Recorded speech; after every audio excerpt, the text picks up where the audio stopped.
Hello, কি অবস্থা সবার? আশা করি সবাই ভালো আছেন। আমাদের একটি মেকানিক্যাল কিবোর্ড এবং মেমব্রেন কিবোর্ডের শর্ট ভিডিওতে আপনারা অনেকেই কমেন্ট করেছেন যে মেকানিক্যাল কিবোর্ডটির একটি ফুল রিভিউ দিতে। তাই আজকে আমি এই মেকানিক্যাল কিবোর্ডটির একটি ফুল রিভিউ দেবো। আমার হাতে যে মেকানিক্যাল কিবোর্ডটি দেখতে পাচ্ছেন এটি একটি আরকে ব্র্যান্ডের RK61 মডেলের মেকানিক্যাল কিবোর্ড। চলুন আমরা দেখি এই মেকানিক্যাল কিবোর্ডের কি কি ফিচার আছে এবং এর সাথে কি কি দিয়েছে। আপনারা দেখছেন আপনাদের ভালোবাসার চ্যানেল টেকওয়ালা বিডি। আমি তন্ময় রয়েছে ফুল ভিডিও জুড়ে আপনাদের সাথে।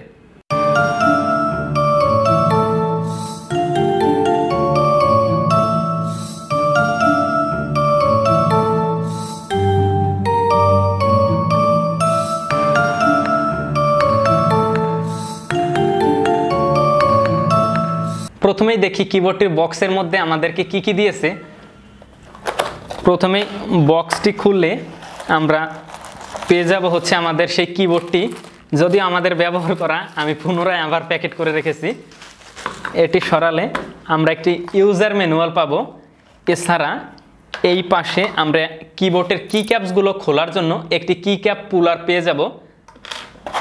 আর পাবো হচ্ছে গিয়ে আমরা একটি USB টু সি টাইপের কেবলটি বেশ লম্বা, অনেক দূর থেকে ব্যবহার করা যাবে। এছাড়াও কেবলের কোয়ালিটিও যথেষ্ট ভালো। এই হলো আমাদের কিবোর্ডটি দেখতে খুবই সুন্দর, অনেক কম্প্যাক্ট সাইজ, 61 লেআউট ব্যবহার করায় মাত্র 61টি কি আছে এই কিবোর্ডের মধ্যে। এটি ক্যারি করা খুবই সহজ, কিন্তু এর ওজন অনেক বেশি। এটির ওজন 500 গ্রাম। এটি ফুললি প্লাস্টিক বিল্ড এবং অনেক সলিড প্লাস্টিক। আমি যদি এইভাবে মোচড় দিই তাও একটুও বাঁকা হয় না। এর বিল্ড কোয়ালিটি আমার কাছে খুবই সলিড লেগেছে। প্লাস্টিক হওয়ার পরেও দেখছেন এইভাবে যদি আমি বাঁকাই তাও একটু বাঁকে না এবং ছোট হওয়ায় আরও শক্তপোক্ত। এটির যে জিনিসটা আমার কাছে সব থেকে ভালো লেগেছে সেটি হলো এটিতে USB-C টাইপের কেবল দিয়ে আপনি কানেক্ট করে কম্পিউটারে ব্যবহার করতে পারবেন। এছাড়া পিছনে একটি সুইচ দেওয়া আছে এখানে, এটি দিয়ে আপনারা ব্লুটুথে কানেক্ট করতে পারবেন। সুইচটি অন করলে এটি ব্লুটুথ মোডে চলে যাবে, তখন আপনি ফোনে অথবা অন্য ডিভাইসে ব্লুটুথ কানেক্ট করে ব্যবহার করতে পারবেন, যেটি খুবই ভালো দিক। এতে ব্লুটুথ 5.0 ব্যবহার করা হয়েছে। এটির কানেক্টিভিটিও যথেষ্ট ভালো। এছাড়া এটিতে 1450 মিলিঅ্যাম্পিয়ারের ব্যাটারি ব্যবহার করা হয়েছে, যার কারণে এটিতে অনেক দিন পর্যন্ত ব্যাটারি ব্যাকআপ দেয়। এটি যখন আপনারা USB-C টাইপের কেবল দিয়ে কানেক্ট করে ব্যবহার করবেন তখন এটি অটোমেটিকলি চার্জ হয়ে যাবে। এছাড়া এটিতে ফুললি RGB দেওয়া আছে, প্রত্যেকটা LED-তে RGB দেওয়া আছে। এছাড়া আমার কাছে আরও একটি ফিচার ভালো লাগছে, যেগুলো হচ্ছে আপনারা এই বাজেটের আশেপাশে পাবেন না, সেটা হলো সফটওয়্যার কন্ট্রোল।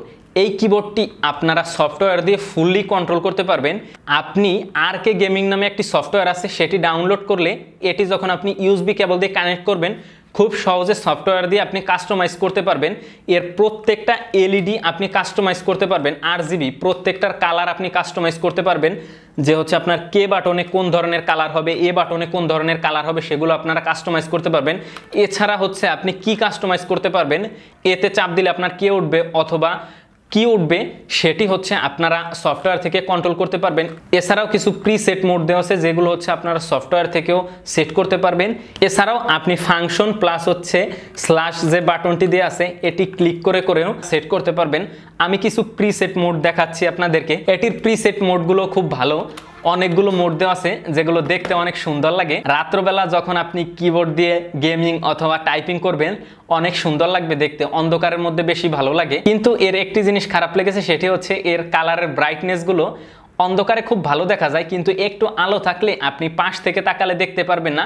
সরাসরি যদি এইভাবে আপনি উপর থেকে তাকান তখন আপনি দেখতে পারবেন আলোগুলো খুব সুন্দর, কিন্তু পাশ থেকে অতটা ভালো দেখা যায় না আলোতে, যে জিনিসটা আমার কাছে একটু খারাপ লেগেছে। যদি আপনি অন্ধকার রুমে ব্যবহার করেন তাহলে আপনি আলোটা সম্পূর্ণ দেখতে পারবেন। RGB কিবোর্ড ব্যবহার করলাম, কিন্তু লাইট জ্বালানো অবস্থায় যদি RGB আমি না দেখতে পাই তাহলে এটি আসলে কেমন, কি আর বলবো।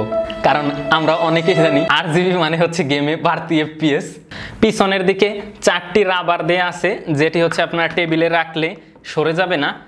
এর আরেকটি জিনিস খারাপ লেগেছে, এর পিছনে কোনো ক্লিপ নেই, আপনি হাইটে অ্যাডজাস্ট করতে পারবেন না। একটি হাইটেই আপনাকে ব্যবহার করতে হবে। অনেক সময় আমাদের কিবোর্ডে টাইপ করতে করতে হাত ব্যথা হয়ে যায়, তখন হাইট অ্যাডজাস্টমেন্ট করাটা খুবই জরুরি। কিন্তু এই কিবোর্ডে আপনি হাইট অ্যাডজাস্টমেন্ট করার কোনো সুযোগ নেই।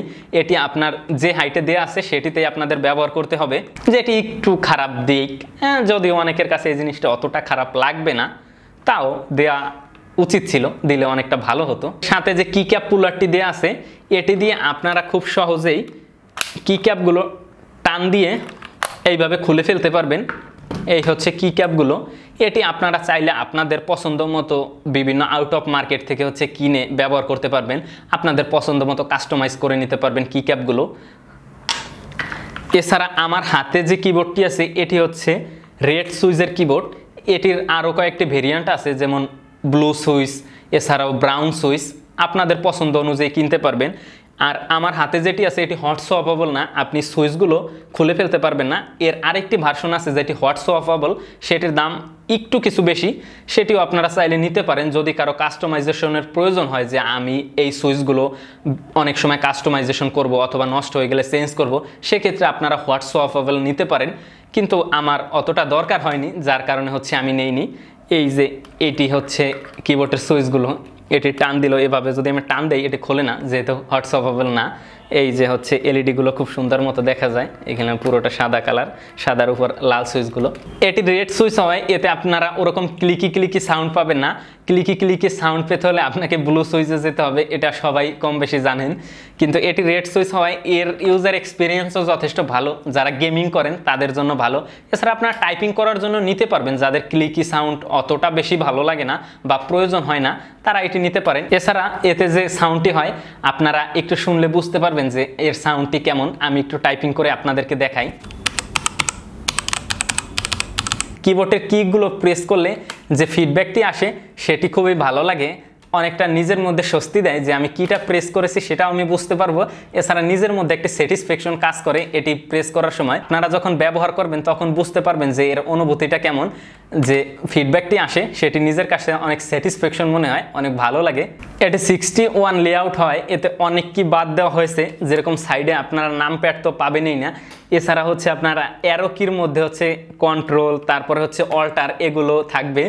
আপনারা যারা হচ্ছে বড় কিবোর্ড বা হচ্ছে গিয়ে ফুল সাইজের কিবোর্ড লেআউটে অভ্যস্ত তাদের অনেকটা সমস্যা হবে, কারণ হচ্ছে যখন আপনি কোনোটা হচ্ছে ডিলিট করতে যাবেন তখন হচ্ছে আপনাকে ফাংশন চেপে তারপরে ডিলিট চাপতে হবে।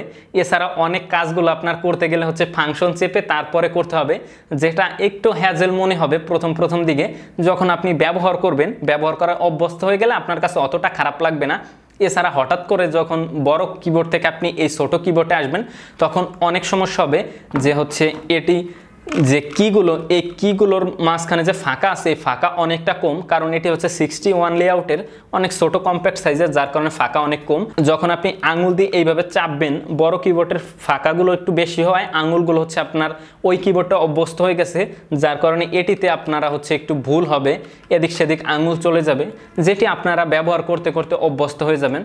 এছাড়া ওভারঅল কিবোর্ডটি আমার কাছে যথেষ্ট ভালোই লেগেছে, কম্প্যাক্ট সাইজের। ডেস্কে যাদের জায়গা কম, যেমন আমার ডেস্কে অনেক জায়গা কম, যেখানে ফুল সাইজের কিবোর্ড ব্যবহার করা একটু সমস্যা হয়, সেখানে এটি আমার জন্য খুবই সুইটেবল একটি অপশন। এরকম অনেকেরই আছে যাদের ডেস্কে জায়গা কম, তারা এটি ব্যবহার করতে পারবেন। এছাড়া হচ্ছে এটি ব্যবহার করতেও যথেষ্ট ভালো। এছাড়া তেমন আমি কোনো খারাপ দিক এটির পাইনি। 3500 টাকা অনুপাতে কিবোর্ডটি আপনার কেমন লাগলো অবশ্যই কমেন্ট করে জানাতে পারেন। আর আপনি কি কিবোর্ড ব্যবহার করেন সেটা তো অবশ্যই কমেন্ট করে জানাবেন। ভিডিওটি ভালো লাগলে লাইক, কমেন্ট, শেয়ার করতে ভুলবেন না, আর সাবস্ক্রাইব করবেন অবশ্যই। আর দেখা হচ্ছে নতুন কোনো ভিডিওতে, ততক্ষণ পর্যন্ত সুস্থ থাকবেন, ভালো থাকবেন, সকলকে ধন্যবাদ।